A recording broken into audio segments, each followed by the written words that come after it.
Hi, friends. This week, we'll hear the second part of my interview with Dr. Brian C. Miller, a therapist, researcher, and author of Reducing Secondary Traumatic Stress, Skills for Sustaining a Career in the Helping Professions. If you missed the last episode where I shared part one of that interview, why don't you go back and listen to that first? This week picks up exactly where we left off, and it'll make a lot more sense this way. If you're all caught up, then you'll know that this is the part of the conversation where I ask Brian the hard question. It's great to talk about reframing our work in a more positive way, but when the work is so hard and the system seemingly set up to frustrate healers, especially in my world of primary care medicine, how can we put the whole burden on the healer to maintain that engagement on their own? Brian doesn't shy away from questions like this. He readily acknowledged the challenges and injustices of our current healthcare system. And in answering, I am again brought back to the biblical fire and water imagery that was such a powerful frame in our last conversation. Just after crossing the Sea of Reeds, dangerous water that could have been the Israelites' doom, but ended up being their salvation, the people find themselves in, naturally, a dry desert, where the only water source is bitter and undrinkable. God commands Moses to take a piece of wood and throw it into the water, and the waters become sweet. The modern commentary, Eitz Chaim, says that God is telling Moses, don't complain to me about the bitterness. Do something about it to make it sweet. Let's listen as Brian explains how he makes the bitter waters of his experience a little bit sweeter.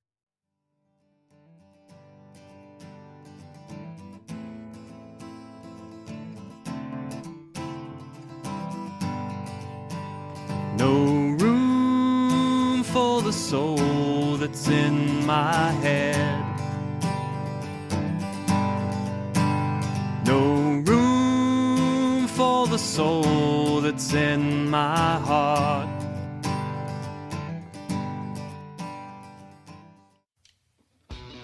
When someone's sick, they're not just dealing with annoying symptoms.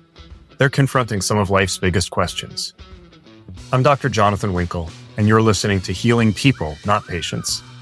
Join us as we explore how to make our practice about complete healing, healing of the body and the spirit.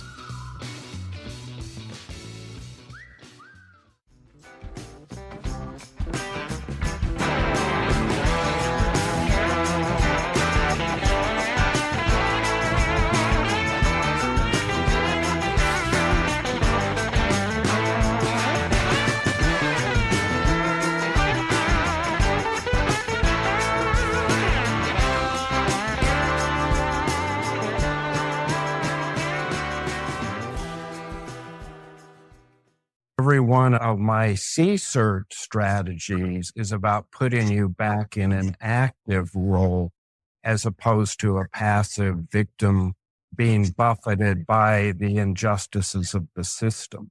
And, that's a pretty dense topic that probably goes further than you would want to in this short conversation. Mm-hmm. It might be, but I like the idea that you gave of the antecedent narrative being as you're getting ready to go into one of these experiences with a patient, going into an encounter that you know will be difficult. You talk about the options of either armoring up or ungloving. And concurrent with that, when you armor up, you're going into a battle that you're basically the flogged soldier, like you're being forced into battle, you're a grunt. Whereas where you're going in ungloved, you are sort of the happy warrior. And then while you're there, in the concurrent narrative, you talk about feeling your stress not as resistance or not as self-protection, but as excitement. This is really challenging. I'm learning a lot, or I'm really getting to know this person well. They've had a really hard life. I wonder what else we're going to find out, the curiosity and bringing those things in. And then be able to say after it's over, the consolidation, I'm getting better at this, or that was unpleasant but meaningful. I gave an interview myself a while ago, and afterwards I was like, I didn't do very well, but I can see what I didn't do very well in that interview. And the next time I interview about this thing, I'm going to say this and this and this. And it actually felt really good about it. And wouldn't you know it, I got a chance to redo it. So it actually worked out just great. But I want to circle back to something you said right at the end.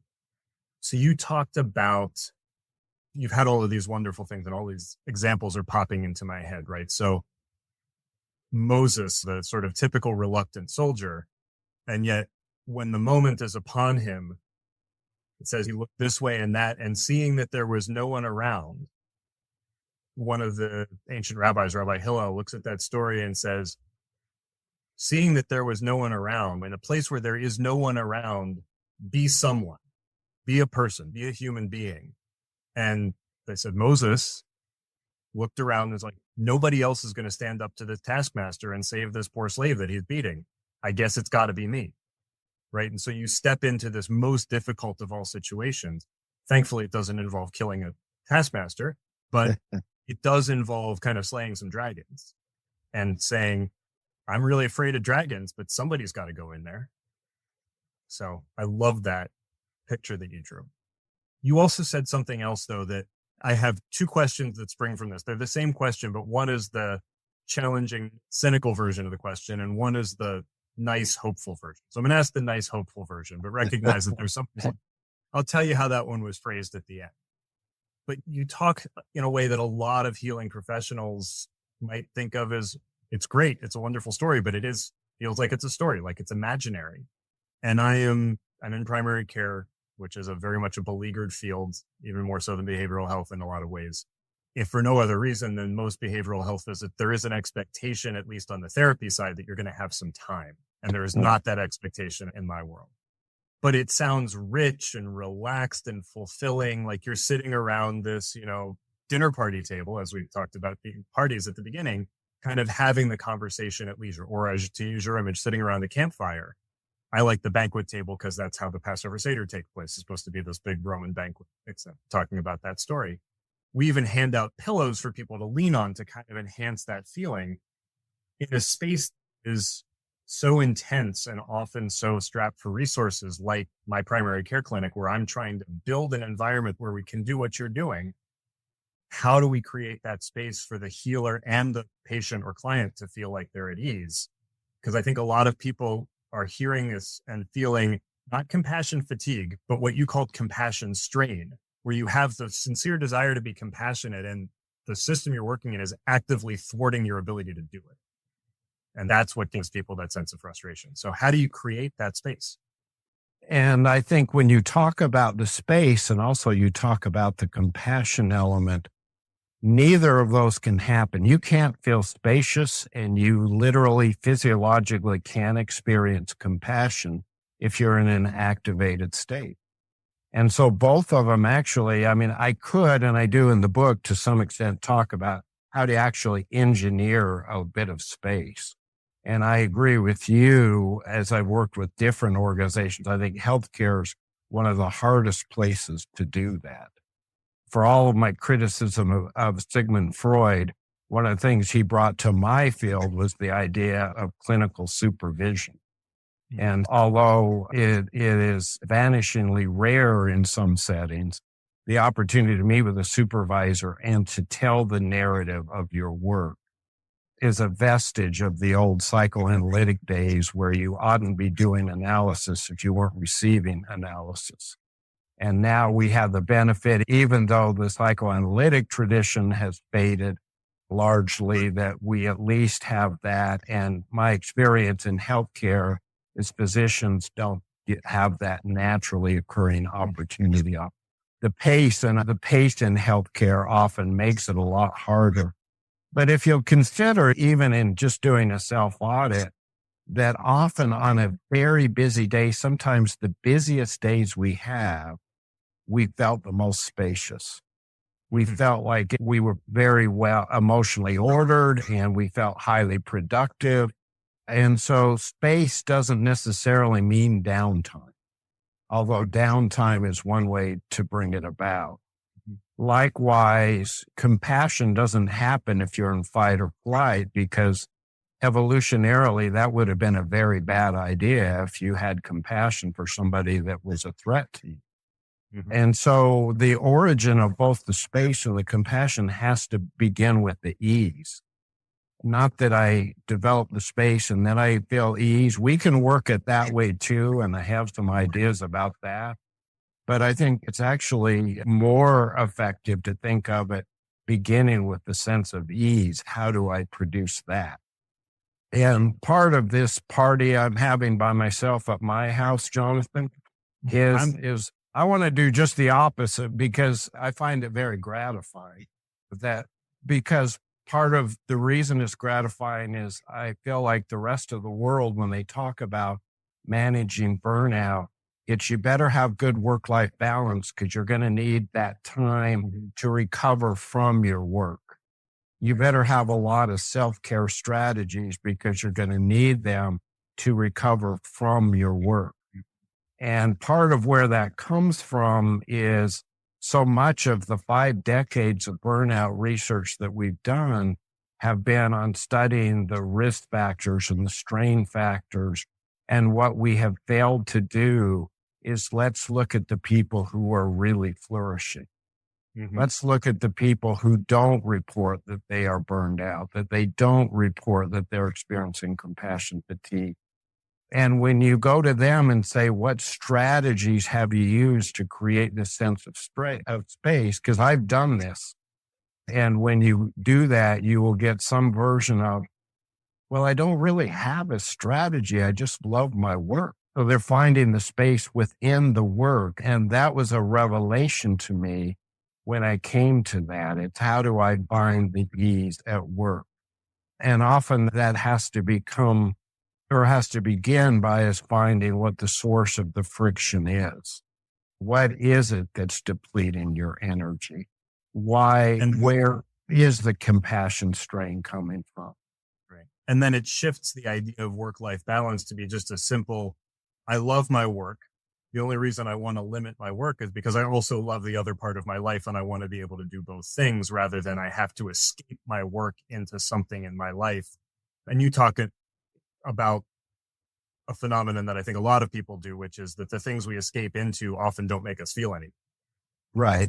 Right. Doom scrolling or just going and taking a nap where you say, you actually feel much more re-energized from being with people or doing constructive things rather than sleeping or rather than doing nothing.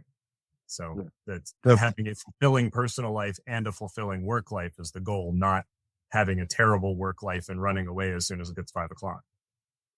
Absolutely so. And the primary benefit of helping work, I mean, when you look at not even within our field, but within the business researchers of what jobs are the great jobs, what jobs are people in that say, I love my job. Well, I'll give you 2 of the things that they have in common, but one of them is that they involve human contact. It's got to be the biggest benefit of our work. All of us would say that. All of us chose this work because we wanted that. But are you getting that benefit and are you getting it every day? And are you getting enough of it every day? And the other is just that sense of purpose. And I think you and I both have professions where the meaning of that work is right here. How could you possibly not see it? It's the thing we aspired to when we chose it. It's the thing we would say at a cocktail party about our work that we like. But is it actually animating your work on an hour for hour basis while you're doing it? Which again relates to narrative. You mentioned my term of the antecedent narrative. The antecedent narrative that is literally priming the brain about where the eyes should go today. And is that antecedent narrative priming your eyes to go those moments where I had, even if it was brief, this moment of contact with my patient? Or is your antecedent narrative priming you to go to how clunky this EMR is that I have to use?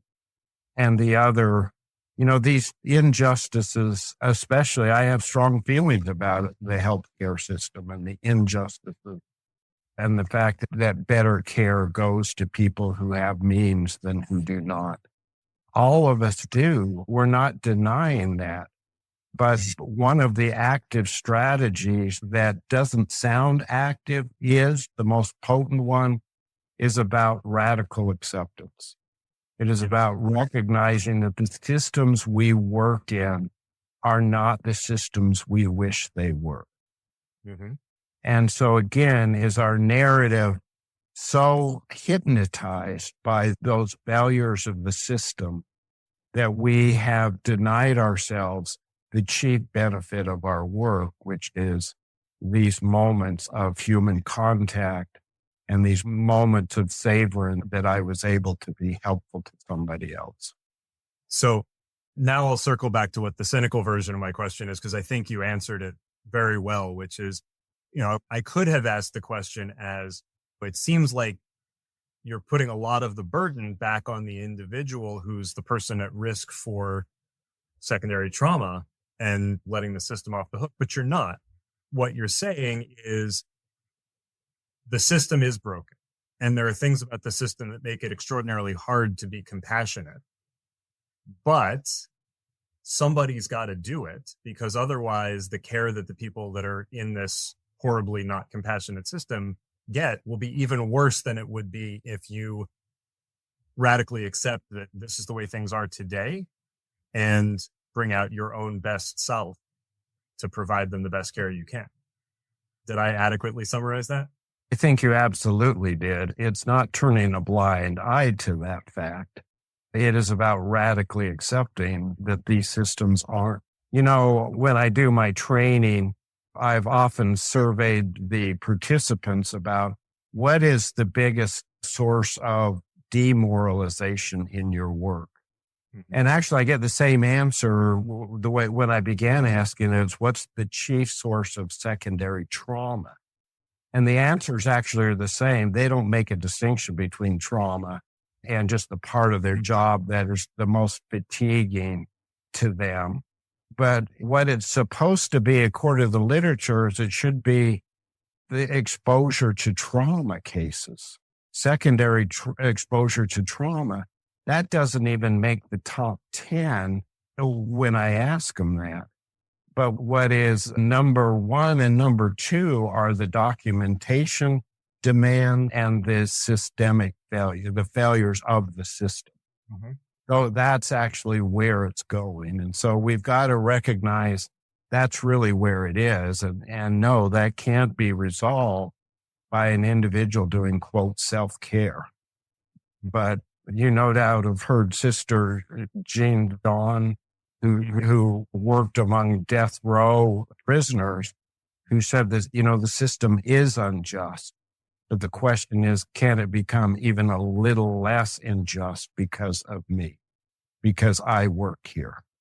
Yeah. And can this healthcare system become a little less broken because of my efforts? And even if the answer to that is perhaps no, that when I close that door, the literal physical door, and here is my patient, can I have contact there? Can I still have a job that is meaningful, even though the system will remain very broken? And, clearly my bias is towards a particular answer there. But I think you have to really consider whether your narrative is that I cannot have a meaningful job that I love unless the system gets fixed. Is that the narrative? Because that's a recipe for burnout. Right. Or is your narrative that the system is as broken as it is and I still matter to my patients? I still can do the art that I loved about this role. I think about a friend of mine who started out as a student of mine, trained under me many years ago, and now runs a direct primary care practice, which is one of these sort of subscription model. It's not concierge medicine because it's aimed at middle class, working class people who can, it's an affordable model. And the system is still broken around her. She has figured out how to fix some things about the system to make her processes better, her visits with people more enjoyable, to remove a lot of the obstacles. Those people are still going to need, if they get really, really sick, she's an outpatient family practice physician, they're still going to have to go to the hospital and deal with the brokenness of the way the system is in the hospital. She's an outpatient primary care physician, and if that person needs a rheumatologist or an orthopedic surgeon, they're still going to have to deal with the brokenness of the system when they go to see that specialist or get a test that she can't offer.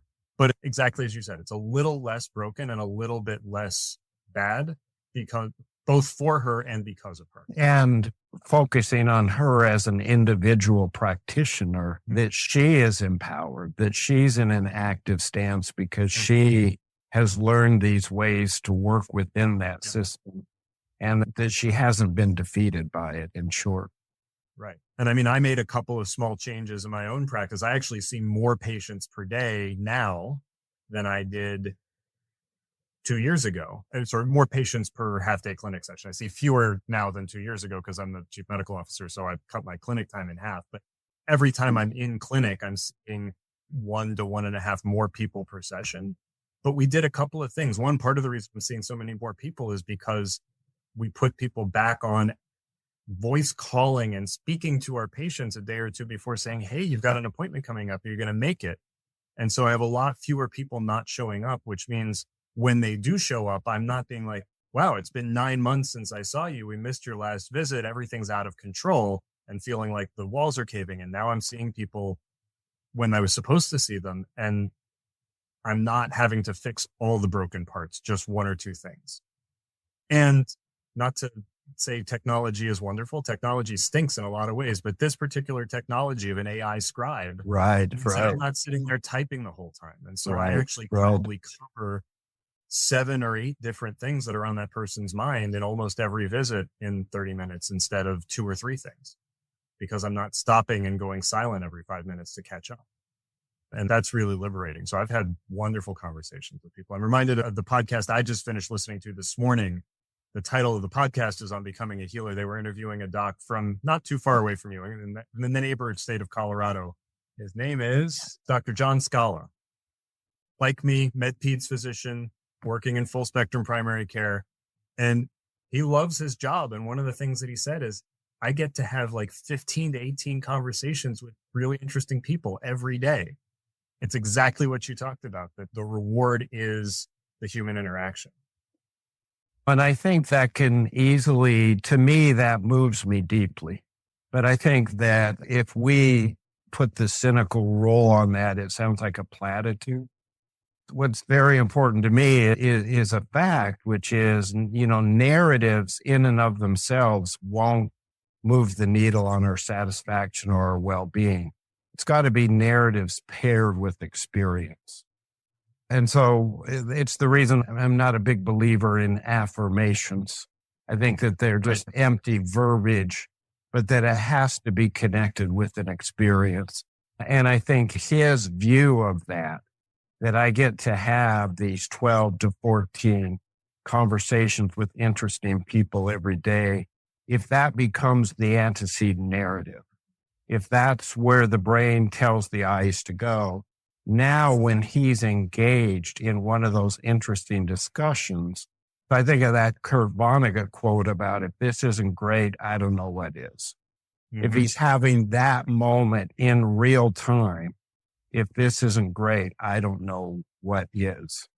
Yeah. I really say that the theory of the case of my model, I borrow from a variety of country western lyrics, which is, I love you because I love the way I feel when I am with you. Mm-hmm. Well, if you repurpose that to our job role, that I love my job because I love the way that I feel when I'm doing my job. It's the only way, Jonathan. It's the only way we can really sustain is if we get there. It can't be about the self-care strategies that we employ in the evening. It's got to be, I've got to like the way I feel when I'm doing the work. Mm-hmm. Yeah, no, I love that because I do feel that way. But I also know that it took me a long time to get to where I feel that way every single day. I felt that way at the beginning and I feel that way now. And in the middle, there was a lot of hurt. And I think a lot of it was the kind of anger you talk about, how this will never be good until everything changes. Well, everything will never be perfect. And I have to say that would be my career story as well, about experiencing intense burnout. And I was working part-time group practice and part-time individual practice. And we started in the group practice treating people with chronic suicidality. And so we were always making a decision about keeping him out of inpatient with a great deal of personal liability.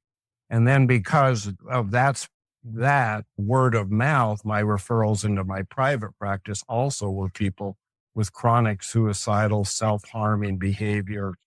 And I really got to a point where I was depleted and actually had to step out of that practice, which I now see as the seed crystal for what I'm now promoting.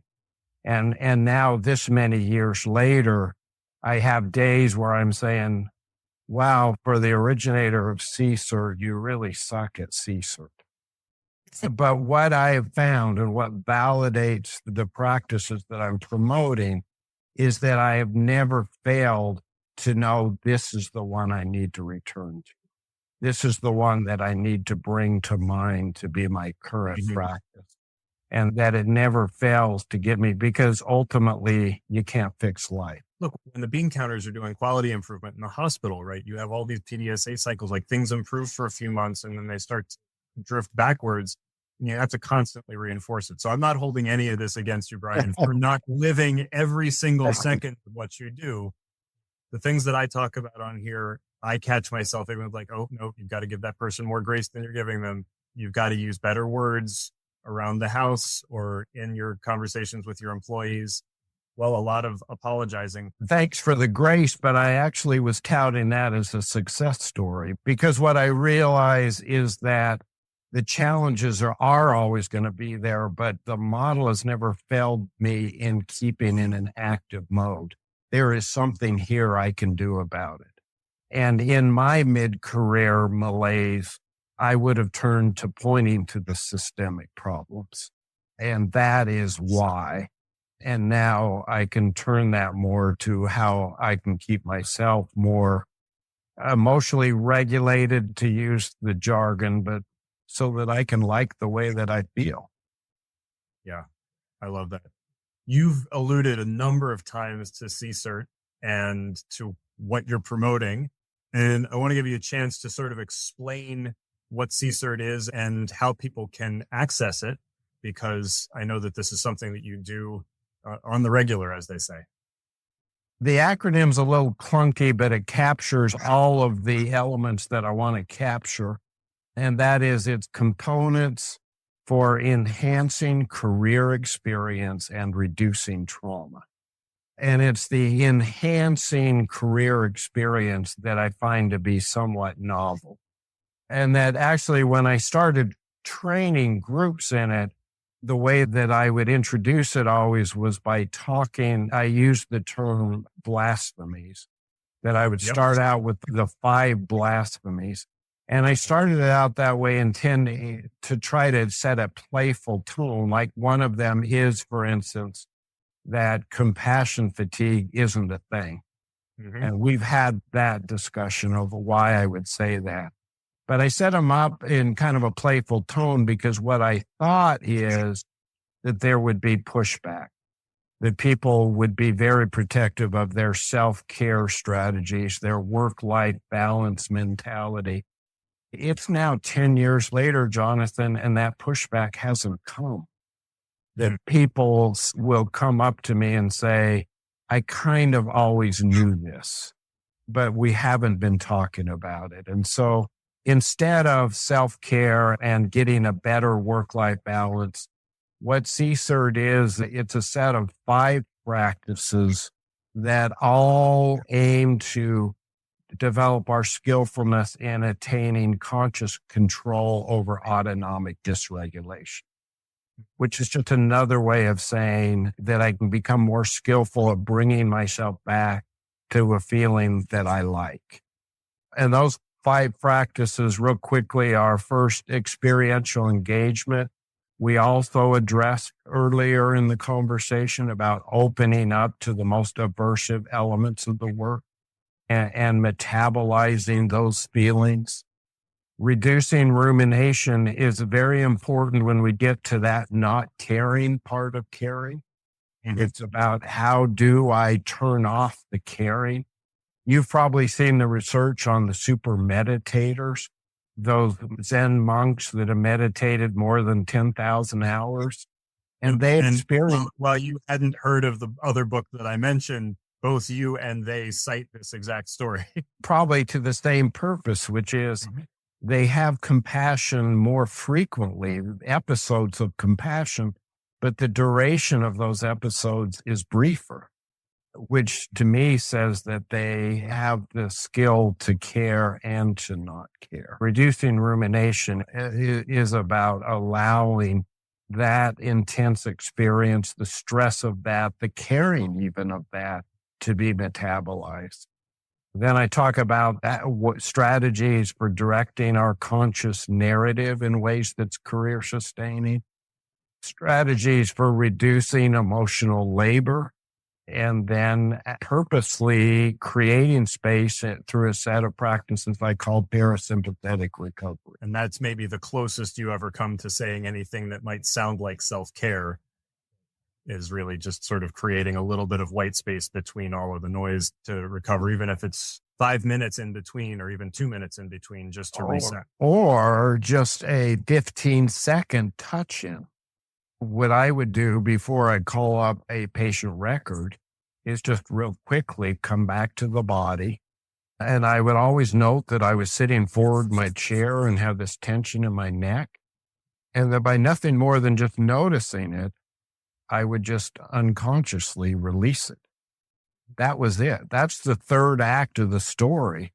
I don't really even need to narrate it verbally. There it is. It was just releasing the breath that I didn't even know I was holding by doing that real quick 15-second. And there was a little bit of space created just through that simple practice. And you don't have to leave work and go to a yoga class, and you don't need to do a 45-minute mindful meditation. That's amazing. So I want to cycle back to one thing that you say right at the beginning of the reducing emotional labor section that I loved. And I didn't realize I was doing it under these words, but this is what I've been trying to tap into for a lot of my career, is moving from earned compassion to radical compassion. I think in a lot of the work that you do and that I do, we encounter people who have rough exteriors for one reason or another, and behaviors that can lead us to feel like, I'm going to be nice to you when you uphold your end of the bargain. And while we may want our patients and clients to do certain things, because otherwise they won't get better if they don't want to get better enough to sustain themselves after they leave us. But that shouldn't be the price that they have to pay to get compassion from us, to get kindness from us. The kindness and the compassion come first. We may still ask something of them and make some demands on them, but even if they don't follow through on that, doesn't throw away their compassion. That it's my job to cultivate compassion for them. It's not their job to elicit it from me. Exactly. And some of our patients are very good at eliciting our compassion. And the ones that need it the most are the ones that are not good at eliciting it from us naturally. The young, articulate, verbal, intelligent, and successful are very good at getting our compassion, and they're the ones that need it the absolute least. I've made both a formal study and informal study of the ones I earlier called the artists, that are just artists at doing the things I'm talking about. And when you look at what are the things they do, what was the term you used, Jonathan? Hate-inducing patients. The article was the care of the hateful patient. That wasn't my term. James Groves. It was written in 1978. I was 5 years old. Okay. If you consider the ones who come in hot, they come in angry and defensive, the ones that do not naturally elicit our compassion. And what these artists would do is immediately get fascinated by that behavior. They would immediately interpret all of the hateful things as an outward manifestation of the struggle within that patient. But by having that stance of it's my job to cultivate compassion for them, they got to where this was really fun. They were having fun seeing if they could find a way in, and if they could finally get to a place of, I really do see where they hurt. I actually emotionally got there. And that's the most rewarding thing in the world. And so what they had done is what we naturally do is we put up the wall against that patient. We usually have some pejoratives that we use to describe them. Mhm. And that's the death of any compassion for that patient. But they had successfully taken that toxic individual and made them actually a source of energy because they were having fun trying to get past those defenses and find a way into genuine caring for them.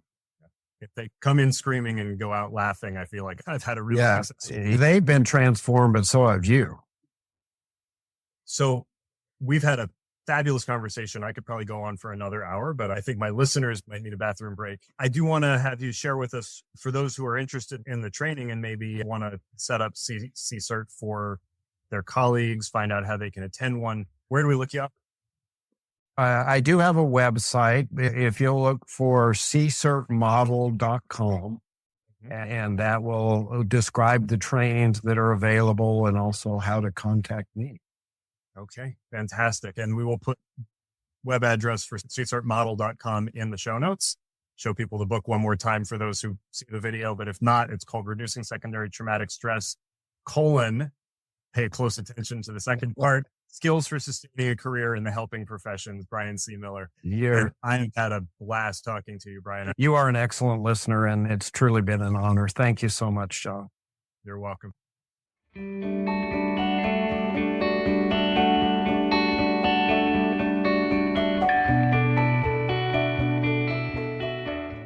Brian's work clearly left an impression on me. It's not often a book I read keeps a hold over me for 3.5 years to the degree that I feel compelled to track down the author for an interview. His narrative is especially sticky. The image of entering the woods at the darkest place, though it comes from Joseph Campbell's study of pre-Abrahamic myths, reminds me of another enduring text, one that'll be familiar to both my Jewish and non-Jewish listeners, Psalm 23. There is no darkest place darker than the psalmist's Gates al-Mavet, the valley of the shadow of death. In fact, Rabbi Harold Kushner, in his book, The Lord is My Shepherd, shares that the word is probably not Salmavet, shadow of death, but Salamut, deep darkness. But the speaker in this psalm declares, also, when I walk through the valley of the shadow of death, I will not be awed by evil, because you are with me. When the people we heal are in that dark place, we are with them. And if they're people of faith, God is with them too. But what about us, the healers? Who's going to be with us when we're in that valley? The rest of the psalm suggests that God gives us tools for that journey. Water, guidance, companionship, a rod and a staff to lean on. The consolidative narrative that Brian talks about at the end imagines arriving in a place with an overflowing cup, with our capacity for love replenished beyond measure, rather than drained to the bottom. Goodness and kindness will follow us wherever we go, and we will presumably dispense them to others, and we will dwell in God's house, not the house of bondage, forever. Kushner especially values the companionship aspect of this image. Quote, to love someone is to make yourself vulnerable, he writes. In words that Brian Miller echoes perfectly, Kushner continues, it means taking off the armor you habitually wear to protect yourself against the forces in the world that would hurt you. He concludes the thought, Sigmund Freud was wrong when he said that people choose between pleasure and pain. The real choice is between inviting both pleasure and pain into our lives, or else opting for a life of numbness, a life without feeling. Kushner is speaking about one's personal life, but I believe Brian Miller would say the same about our professional lives as healers. And what about our challenges? Those injustices I said were so key? Here, Kushner quotes a colleague, Rabbi Zalman Schachter Shalomi. The text of the psalm is often translated as, you prepare a table for me against my enemies. But the Hebrew word sorai doesn't necessarily mean enemies, but those that trouble me. Reb Zalman imagines this table as a dinner party that he convenes in his mind once a year for, quote, everyone with whom he is on bad terms, everyone who's been mean to him or his family, everyone who has hurt, offended, or disappointed him. In the course of this mental banquet, Schachter goes around the table and explains to his guests that he has invited them to thank them for the various gifts they have given him during the past year, the lessons they have taught him.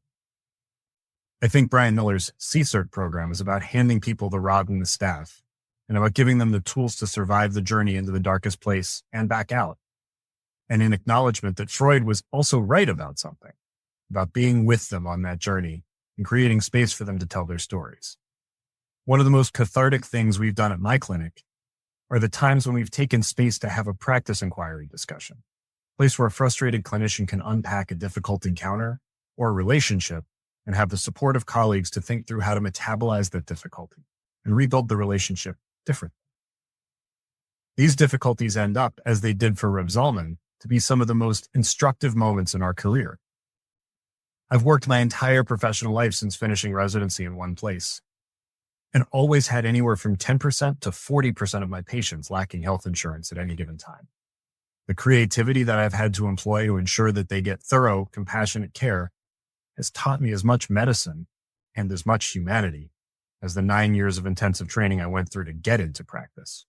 It brought meaning to my career that wouldn't have existed under easier circumstances.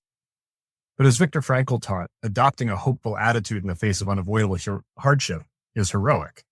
Adopting that attitude towards avoidable hardship is masochism. Now that I'm in a position to affect some change, at least locally, I could say, well, I had to figure it out all on my own. A really compassionate provider will do the same thing I did. But I won't. I have to teach the people I'm leading how to use their rods and staffs, create the green pastures and still waters that they can access before entering the dark valley, and be prepared to anoint them with the oil when they come out. I have to make the valley a little less evil by walking with them. I hope you've enjoyed Brian's words and found tools that you can use to sustain your career.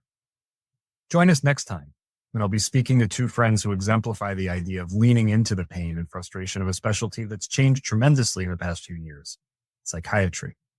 We'll explore together how the medicine of the soul might now be needing to relocate its own soul and how it might do that. See you then. Thanks for spending time with me today. If this conversation sparked something in you, subscribe so you don't miss the next one, and share it with a colleague who could use a reminder of why we do this work. For more thoughts, explore my blog at www.healerswholisten.com/blog, or follow me on Instagram at healerswholisten. For deeper dives, check out the book version of Healing People, Not Patients, or my second book, From Illness to Exodus. Links to both are in the show notes. Our theme song, Room for the Soul, is available on Bandcamp. It's a reminder that together, we can find room for the soul in medicine. This podcast is not medical advice, nor is it legal or financial counsel. It's a space for reflection, rooted in stories, spirituality, and the art of healing. For your own care, always consult the professionals who know you best.